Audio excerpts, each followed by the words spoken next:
தற்போதைய அண்மை செய்தி. அமெரிக்காவில் இருந்து இந்தியா வந்த இந்தியர்கள் முகாமில் பல இன்னல்களுக்கு ஆளானதாக தற்போது கண்ணீர் மல்க பேட்டி அளித்துள்ளனர். இது தொடர்பான கூடுதல் தகவல்களை தருவதற்காக நமது தலைமை செய்தியாளர் சிவா இணைப்பில் இருக்கிறார். சிவா, வணக்கம். உங்க விரிவான தகவல்களை சொல்லுங்க. அமெரிக்காவில் சட்டவிரோதமாக இந்தியர்கள் குடியேறியிருக்கிறார்கள் என்ற ஒரு காரணத்தை சுட்டிக்காட்டி அமெரிக்காவிலிருந்து அவர்களை வலுக்கட்டாயமாக இந்தியா அனுப்பியிருக்கிறது அமெரிக்கா.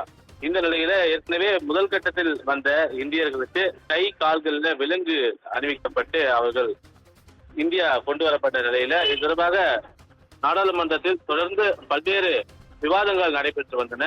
வெளியுறவுத்துறை மூலமாக அமெரிக்க அதிகாரிகளிடம் இது தொடர்பான கருத்துக்கள் பரிமாறப்பட்ட நிலையில இந்த முறை இரண்டாவது கட்டமாக கிட்டத்தட்ட 119 இந்தியர்கள் இந்தியா அழைத்து வரப்பட்ட போது அவர்களுக்கு கை கால்களில் விலங்குகள் எதுவும் அணிவிக்கப்படாமல் இருந்த போதிலும் கூட அவர்கள் தங்க வைக்கப்பட்ட முகாம்கள்ல பல்வேறு இன்னல்களை அவர்கள் சந்தித்திருப்பதாக இந்தியா வந்தடைந்த இந்தியர்கள் வேதனையோடு தெரிவித்திருக்கிறார்கள்.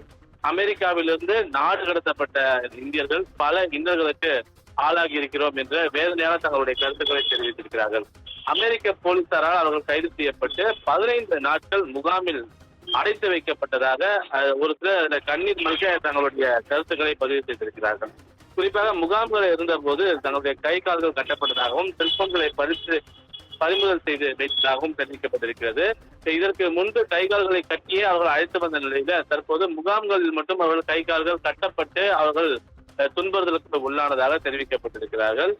செல்போன்கள் பறிமுதல் செய்ததால் தங்களுடைய உறவினர்களுக்கு தொடர்பு கொள்ள முடியாத ஒரு சூழல் ஏற்பட்டதாகவும் அவர்கள் தெரிவித்திருக்கக்கூடிய நிலையில இது தொடர்பாக அவர்கள் அளித்த விளக்கத்தை கூட அமெரிக்க அதிகாரிகள் காது கொடுத்து கேட்கவில்லை என்ற ஒரு வேதனையான கருத்துக்களை எல்லாம் பதிவு செய்திருக்கிறார்கள். எனவே தொடர்ந்து மக்களவை, மாநிலவை என 2 அவைகளும் கூடி வரக்கூடிய ஒரு சூழல்ல இரண்டாவது கட்டமாக இந்தியா அழைத்து வரப்பட்ட இந்த இந்தியர்களுடைய நிலை குறித்து நாடாளுமன்றத்தில் விவாதிக்கப்படும் என்ற எதிர்பார்ப்பும் தற்போது ஏற்பட்டிருக்கின்றது. ராதிகா,